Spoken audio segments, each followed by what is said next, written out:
Alhamdulillah wassalatu wassalamu ala Rasulillah wa ala alihi wa ashabihi wa man wala ma ba'du. Saudari Tika di Jakarta bertanya, bagaimana hukumnya memaksakan bekerja atau mencari rezeki tanpa izin dari suami karena saya memiliki tanggungan harus membantu ekonomi orang tua saya dan biaya sekolah adik saya. Sedangkan suami tidak mengizinkan saya bekerja, tapi suami juga enggan membantu, seringkali susah atau berujung masalah jika saya izin memberikan sedikit rezeki saya untuk keluarga saya. Bagaimana solusi untuk saya, Ustadz, sebagai anak perempuan yang ingin menghindari masalah entaran? Terkadang saya memberikan sedikit semampu saya tanpa sepengetahuan suami. Mohon bimbingannya. Baik, terima kasih kepada saudari Tika atas kebersamaannya. Semoga Allah SWT menampakkan taufik kepada Anda, keluarga, dan juga seluruh pemirsa Fatwa TV dimanapun Anda berada. Apa yang terjadi dalam keluarga Anda bisa jadi itu hanya sebatas kesalahpahaman Anda yang kurang tepat untuk mengutarakan keinginan Anda. Di saat Anda juga kurang mampu memahami maksud dan mau suami Anda. Bisa jadi suami Anda membutuhkan layanan prima dari Anda. Suami Anda khawatir kalau Anda bekerja, Anda tidak bisa maksimal melayaninya. Tidak bisa maksimal mengurusi keluarga dan rumah tangga. Sehingga Anda menelantarkan hal yang paling primer dalam kehidupan Anda saat ini sebagai istri, yaitu melayani suami sebagai pemimpin rumah tangga Anda. Kalau itu yang terjadi, maka Anda harus bisa memastikan bahwa Anda berwirausaha, Anda bekerja tanpa mengganggu kewajiban Anda sebagai istri, melayani suami, mengurusi rumah, menyiapkan hidangan, dan selalu tampil prima di hadapan suami. Selalu maksimal mengurusi anak-anak. Yang kedua, bisa jadi memang pekerjaan Anda bermasalah karena mengharuskan Anda keluar dari rumah. Karena itu kalau Anda bisa mendapatkan pekerjaan tanpa harus keluar dari rumah, tanpa harus menelantarkan kewajiban-kewajiban yang lainnya, maka kemungkinan besar suami akan mengizinkan. Yang ketiga, bisa jadi itu sikap suami itu adalah bagian dari kecemburuan sosial. Kalau Anda bisa memastikan tidak terjadi kecemburuan sosial, misalnya Anda juga membantu memberi hadiah kepada mertua Anda yang notabene adalah orang tua dari suami Anda, sebagaimana Anda memberi dan melayani orang tua Anda sendiri. Bisa jadi dengan cara itu suami Anda justru mendukung dan mengapresiasi. Karena seringkali sikap-sikap semacam ini hanya dilandasi oleh faktor kecemburuan sosial. Sebagai suami merasa kurang diperhatikan, sebagai suami merasa sebagian haknya terlantar karena Anda sibuk dengan pekerjaan yang lain. Bisa jadi juga kecemburuannya karena Anda begitu peduli dengan orang tua Anda sendiri, sedangkan Anda tidak menunjukkan kepedulian Anda kepada mertua Anda yang notabene adalah orang tua suami Anda. Karena itu pikirkan baik-baik, pelajari baik-baik apa sebetulnya yang melatar belakangi sikap suami Anda itu. Karena semua orang sewajarnya sadar bahwa setiap anak pasti ingin membahagiakan orang tuanya, setiap anak pasti ingin berbakti kepada orang tuanya. Itu suatu hal yang wajar.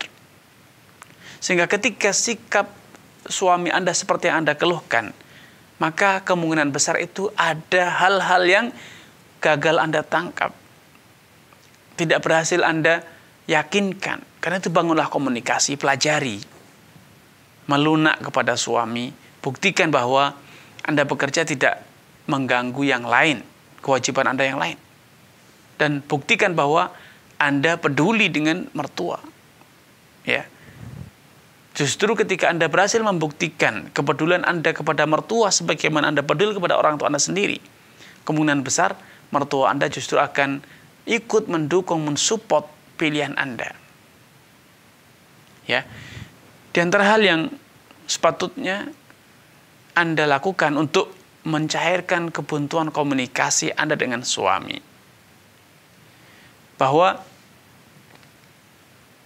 hubungan suami dengan orang tua Anda sebisa mungkin dinaturalisasi, dikondisikan sedemikian rupa agar hubungan itu harmonis, hubungan itu nyaman. Sebagaimana Anda juga harus membangun hubungan kepada mertua yang sebaik mungkin. Gambarkan, yakinkan kepada suami bahwa kebahagiaan rumah tangga Anda juga bergantung dengan kebahagiaan keluarga besar kedua masing-masing, kedua belah pihak.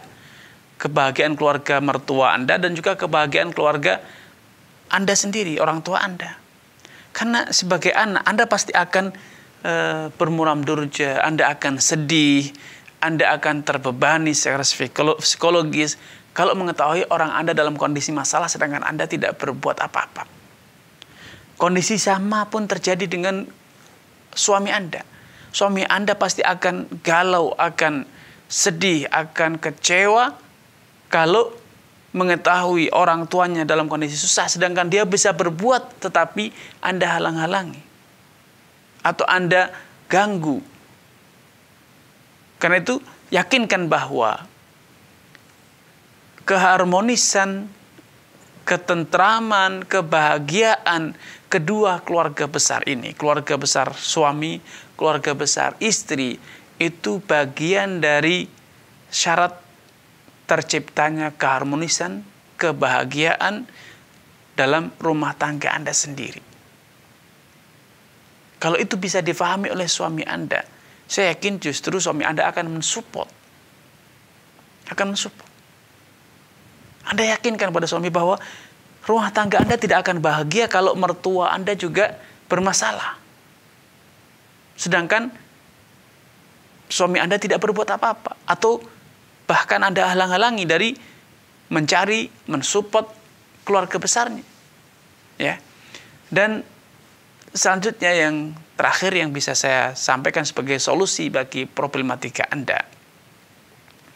Bisa jadi Anda perlu kontribusi pihak ketiga untuk bisa memahamkan kepada suami Anda.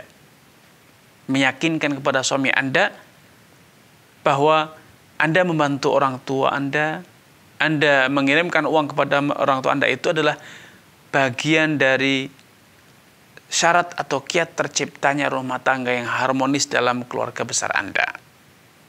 Karena itu jangan segan-segan untuk bisa mengajak suami ketemu dengan orang lain, ketemu dengan konsultan, orang soleh, seorang kiai atau ustadz yang bisa memberikan pemahaman yang baik kepada suami Anda agar semua masalah itu bisa terselesaikan tanpa mendatangkan guncangan-guncangan dalam rumah tangga Anda. Karena menurut penilaian saya, permasalahan Anda itu hanya faktor kegagalan komunikasi antara Anda dengan suami Anda. Wallahu ta'ala a'lam.